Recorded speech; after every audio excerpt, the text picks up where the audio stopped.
ऐसा कहा जाता है कि कब्रिस्तान जो रहता है ये रात के टाइम पे बहुत वहाँ का अलग वाइब रहता है, नेगेटिव एनर्जी रहती है। लेकिन सब कब्रिस्तान का ऐसा कुछ सीन नहीं रहता है। गिने चुने ऐसे कब्रिस्तान हैं जहाँ पे ऐसा सीन होता है। जो कब्रिस्तान शापित होता है वहाँ पे जाने की भूल आप ना ही करें तो अच्छा रहता है। तो आज की कहानी ऐसे ही कुछ एक शापित कब्रिस्तान की है जिसके बारे में मैं आज आपको बताने वाला हूँ। तो hey guys, welcome back to our YouTube channel. आप सबका फिर से स्वागत है डार्क पील्स चैनल में। तो आज की जो कहानी है गाइस, ये है बेंगलोर की। बेंगलोर में सेंट जॉन सेमेटरी नाम की जगह है जिसे लोग कालीपल्ली कब्रिस्तान के नाम से भी जाना जाता है। तो ये बेंगलोर के मोस्ट हॉन्टेड प्लेसेस में इसका नाम आता है। तो इसी टॉपिक पे आज अपन डिस्कस करने वाले, यही मैं स्टोरी आपको बताने वाला हूँ। तो चलिए करते हैं फिर स्टार्ट। राजेश, अमित और विक्रम, ये तीन दोस्तों की ये कहानी है। ये कहानी है 15 अप्रैल 2022 की, जब ये तीनों दोस्त एक ऐसा डिसीजन लेते जो उन्हें आज भी वो उस इंसिडेंस को सोचते हैं तो वो आज भी सदमे में चले जाते। तो उस रात की ये कहानी है। तो एक तो समर टाइम था, तो जो लोकल बंदों ने जो कहानियाँ बताई थी वो सच है या नहीं, ये प्रूफ करने के लिए आज हम बोल सकते हैं कि वो तीनों डिसाइड करते कि हम वहाँ पे सेंट जॉन सेमेटरी रात में जाएंगे और विजिट करेंगे और देखेंगे सच में जो बातें लोकल्स कहानियाँ आप जो बताते हैं ये सच में है या नहीं है। यही वो प्रूफ करने के लिए जाते। तो चलिए करते शुरू आज की ये कहानी। ये तीनों एक तो भूतिया चीज़ों पे ज़्यादा विश्वास नहीं करते, तो ये सोचते कि चलिए हम जाते 12 साढ़े 12 के बीच में हम जाएंगे और विजिट करेंगे। तो निकलते हैं फिर तीनों भी, राजेश, विक्रम और नितिन। ये तीनों भी अपने टॉर्च लेते हैं, मोबाइल फोन्स लेते हैं, थोड़े से गैजेट्स लेते हैं, जो कि एक प्रॉपर इन्वेस्टिगेशन जिसे कहते हैं ये करने का वो ट्राई करते हैं, अगर सिंपल भाषा में बोले तो रात के 12 बजे वो निकलते हैं और जाते हैं। जब वो वहाँ पे आते हैं तो वो जो देखते हैं वहाँ का सीन बहुत ही खतरनाक सीन रहता है। वो जो गेट रहता है सेमेटरी का, प्रॉपर इतना डार्क, वहाँ पे एक नेगेटिव एनर्जी उन्हें तभी फील हो जाती है जब वो वहाँ पे पहुँचते। पहले तो वो देखते आसपास कोई दिखता ही नहीं, क्योंकि लोकल्स का कहना रहता है कि ये जो सेमेटरी है ये रात में इतनी खतरनाक हो जाती है। यहाँ पे ऐसे बहुत सारे अनगिनत इंसिडेंट्स होते हैं जो बहुत लोगों ने यहाँ पे एक्सपीरियंस किए। तो लोकल्स भी बताते हैं, लेकिन इन्हें वाले कहाँ रहते। तो ये जाते वहाँ पे अपने तीनों भी टॉर्च और मोबाइल फोन लेके और वहाँ पे पहुँचते। तीनों भी एंटर्स करते हैं कब्रिस्तान में। तो शुरू में तो वहाँ पे कोई ऐसा इंसिडेंट मुझे नज़र नहीं आता, वो कुछ एक्सपीरियंस नहीं करते। सब शांत रहता है, सब तरफ एकदम पिन ड्रॉप साइलेंस रहता है। जो कि तो सेमेटरी में एक तो नेचर, एक तो इन्वायरमेंट ऐसा रहता है कि कोई आम आदमी जाने का सोचेगा भी नहीं। तीनों ट्राई करते, एक हिम्मत जुटा के जाते और गर्म खून रहता है तो जाने का ट्राई जाते। अंदर जाते ही थोड़ा सा उन्हें फील तो नहीं होता कुछ यहाँ हुआ, सब तरफ वो देखते। तो ऐसे ही थोड़ा सा एक्सप्लोर करने के बाद रात के बज जाते 1:30। तो 1:30 बजे विक्रम देखता है एक जगह पे, वो पूरा शॉक हो जाता है। विक्रम ऐसा देखता है कि एक कब्र रहती है, वो कब्र पे एक आदमी बैठा हुआ रहता है जो कि इनकी तरफ देखता रहता है। डिस्टेंस होता है इनमें, बहुत ज़्यादा डिस्टेंस रहता है 200-300 मीटर का, लेकिन ये प्रॉपर विक्रम प्रॉपर देखता है, अपनी आंखों से देखता है कि एक आदमी कब्र पे बैठा रहता है। पहले तो वो घबरा जाता है, लेकिन वो जब इनको बताता है नितिन और राजेश को कि गाइस ये देखो यहाँ पे कोई तो भी बैठा है, तो देखते हैं कौन है। तो धीरे धीरे क्या होता है कि तीनों, पहले तो विक्रम खुद से इतना जोश में रहता है तो खुद से पूछता है कि है कौन है भाई, तुम क्या कर रहे हो यहाँ पे, ऐसे पूछता है विक्रम। तो वो जो भी चीज़ रहती है तो वो इनकी तरफ घूर के देख रहा रहता है। वो एक आदमी रहता है जो कि धुंधला रहता है, लेकिन डिस्टेंस ज़्यादा होने के कारण और फॉगी जो नाइट वो पूरी फॉगी रहती है, सब तरफ फॉग रहता है, तो उससे इतना क्लियर दिखता नहीं। लेकिन विक्रम को क्लियर दिखता है वो आदमी, और ये विक्रम नितिन और राजेश को भी बता देते हैं। तो वो तीनों भी देखते उस आदमी को और पूछते कि है भाई कौन है, तुम क्या कर रहे हो वहाँ पे। तो वो आदमी कुछ बोलता ही नहीं, कंप्लीटली पिन ड्रॉप साइलेंट करके उनके तरफ एक नज़र से देख रहा रहते, जैसे कि कोई एक स्टॉप जिसे कहते हैं, एक मूर्ति जैसी रखी है ऐसे वो देख रहा रहते। तो ये तीनों पहले तो घबरा जाते हैं, लेकिन वो थोड़ा सा हिम्मत जुटा के फिर जाते हैं उसके पास, थोड़ा आगे आगे जाने का ट्राई करते हैं। और जैसे वो 50 to 100 मीटर्स के जो पास में आते हैं, तो राजेश क्या करता है, जो कि टॉर्च रहती है उसके पास, तो राजेश जब टॉर्च लगाता है शॉक हो जाते हैं, क्योंकि वो आदमी का जो फेस रहता है कंप्लीटली ब्लर रहता है, कुछ क्लियर दिखता नहीं आदमी का फेस। तो वो तीनों भी घबरा जाते हैं थोड़ी देर के लिए, लेकिन वो विक्रम जो रहता है वो थोड़ा सा मतलब एक खुद को स्मार्ट समझता है और उसके तरफ भागने लगते हैं। तो वो चलो देखते कौन है।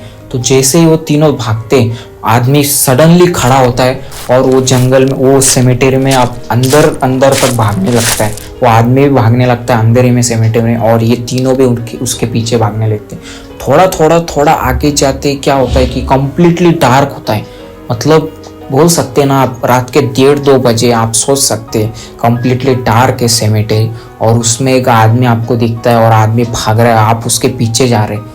मतलब सोच के देखिए क्या फीलिंग होती होंगी वो टाइम पे। तो वो आदमी जब जाता आगे, ये तीनों भी उसके पीछे जाते। जैसे वो आदमी एक पेड़ के पीछे जाता है, ये तीनों भी वो पेड़ के पीछे जब जाते देखते, वो सडनली आदमी गायब हो जाता है। मतलब वो तीनों इतने ज्यादा डर जाते कि जो वो घर से, कॉलेज से आपने जो वो सोच के आए थे कि अपन ये करेंगे वो करेंगे, अपन प्रूफ करेंगे, 2 सेकेंड में उनका सारा जो बोल सकते जो इतना जो उनका ये था माइंड था, पूरा ठंडा हो जाता है। उन्हें इतनी ज्यादा ठंड लगने लगती है, तीनों के तीनों मतलब ठंड से भयानक कांपने लगते, जो वो देखते अपने आंखों से।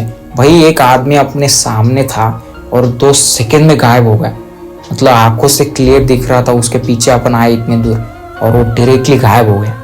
जैसे ये इंसिडेंट उनके साथ होता है, तीनों घबरा जाते, डर जाते और सेमेटेरी का गेट की तरफ भागने लगते। जैसे वो भागने लगते, उन्हें मतलब वहाँ का पूरा माहौल चेंज हो जाता है। जैसे वो गेट की तरफ भागते, वहाँ की पूरी हवाएं तेज होने लगती है और उन्हें एक अजीब सी आवाज़ें सुनाई देने लगती है, जो कि हर तरफ से किसी की फुटस्टेप्स की आवाज़ आती है, किसी की फुसफुसाहट की आवाज़ आती है। तो सब तरफ से उन्हें अजीब आवाज़ें आने लगती है। टोटली घबरा जाते, तीनों के तीनों टोटल घबरा जाते। और जैसे राजेश पीछे रहता है, दोनों आगे रहते, जैसे भागने लगते हैं, ऐसा लगता है राजेश को कुछ तो भी फील होता है कि उसके कंधों पे किसी ने हाथ रख दिया। वो इतना ज़्यादा डर जाता है, भागते भागते वो जब पीछे देखता है तो उसके पीछे कोई नहीं रहता। तब वो जाके इतना ज़्यादा डर जाता है, इतना मतलब बहुत ज़्यादा डर जाते तीनों, और कैसे वैसे करके वो गेट के बाहर आ जाते। जैसे वो गेट के बाहर आता है, राजेश जो उनमें से सबसे ज़्यादा वो जो खुद को स्ट्रांग समझता था, कंप्लीटली उसका नेचर चेंज हो जाता है भाई। मतलब वो इतना ज़्यादा डर जाता है, उसे सडनली मतलब फीवर चढ़ने लगता है, इतना ज़्यादा कि मतलब वो तीनों आउट ऑफ कंट्रोल हो जाते। तो वो सोचते भाई अपन क्यों आए यहाँ पे और क्या हो गया अपने साथ। कैसे वैसे वो राजेश को उठाते और अपने बाइक पे ले जाके हॉस्पिटलाइज करते। और अगले दिन सुबह जब वो राजेश अपने नींद खुलता है, उसकी आंखें खुलती हैं, तब वो बताते, तब उसको नितिन और विक्रम उसको पूछते कि भाई क्या हुआ तेरे साथ, तो ऐसा क्यों बिहेवियर कर रहा था। राजेश को कुछ भी याद नहीं रहता है, पिछली रात जो उनके साथ हुआ किसी को भी, मतलब राजेश को कुछ भी याद नहीं रहता है, वो कंप्लीटली ब्लैंक हो चुका रहता है। तो ऐसा कुछ इंसिडेंट उसके साथ होता है। बाद में वो लोकल्स से मिलते हैं वहाँ पे, और लोकल से पूछते कि यहाँ पे ऐसा क्या है जो कि हमने ऐसा फील किया यहाँ पे। पहले तो सब लोकल्स कथाएं, मतलब यहाँ पे इतने सारे स्टोरीज आती है, लोकल पेपर में, न्यूज़ सब में वो आर्टिकल आया था कि ये सेंट जॉन जो सेमेटेरी है कंप्लीटली हॉन्टेड है, यहाँ पे अनगिनत कुछ नेगेटिव वाइब है यहाँ पे। तो आप कृपया करके यहाँ पे इवनिंग के बाद आप यहाँ पे विजिट मत कीजिए। फिर भी ये तीनों वहाँ पे जाते हैं और ऐसा कुछ एक्सपीरियंस करते हैं। तो जब वो 2-3 दिन बाद सब नॉर्मल होते हैं, तब वो क्या करते कि वहाँ पे जाके लोकल्स को पूछते कि यहाँ का ये सेमेटेरी का हिस्ट्री क्या है, मतलब यहाँ पे ऐसी क्या चीज़ें हुई है जिसके कारण आज भी ये सेमेटेरी हॉन्टेड लिस्ट में इसका नाम आता है। तब लोग बताते हैं कि ये जो सेमेटेरी है ये इसलिए बदनाम है क्योंकि ये कर्स सेमेटेरी ऐसे बोलते हैं, यहाँ पे श्रापित कब्रिस्तान बोलते हैं, क्योंकि यहाँ पे इतने मतलब बहुत सारे मर्डर्स और जो कि मतलब इलीगल काम जो रहते हैं ये पूरे कब्रिस्तान में होते हैं। किसी का खून हुआ रहता है, किसी को मार डाल के यहाँ पे फेंका रहता है।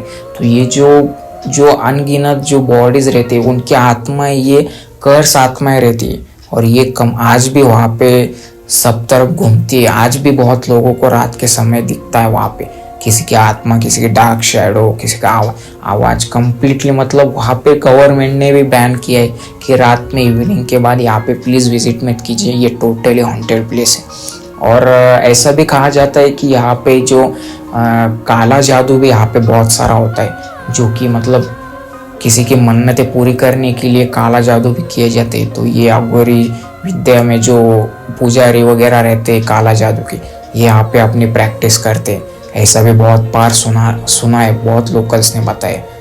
ऐसा कुछ इंसिडेंस था। फिर तो आपका क्या कहना है इस पे, आप बताइए। क्योंकि राजेश विक्रम और नितिन ने जो किया ये सच में सही था, क्योंकि कुछ चीज़ें ऐसी रहती है गाइस जिसे हम प्रूफ नहीं कर सकते, क्योंकि वो प्रूफ करने के लिए हम नेचर के अगेंस्ट जाके आप कुछ प्रूफ नहीं कर सकते।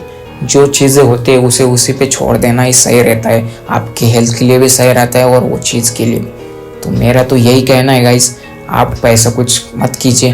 बाकी आज की स्टोरी आपको कैसे लगी आप कमेंट में ज़रूर बताइए। आप अगर बेंगलोर के होंगे तो आपको पता ही होगा, तो आपका एक्सपीरियंस शेयर कीजिए।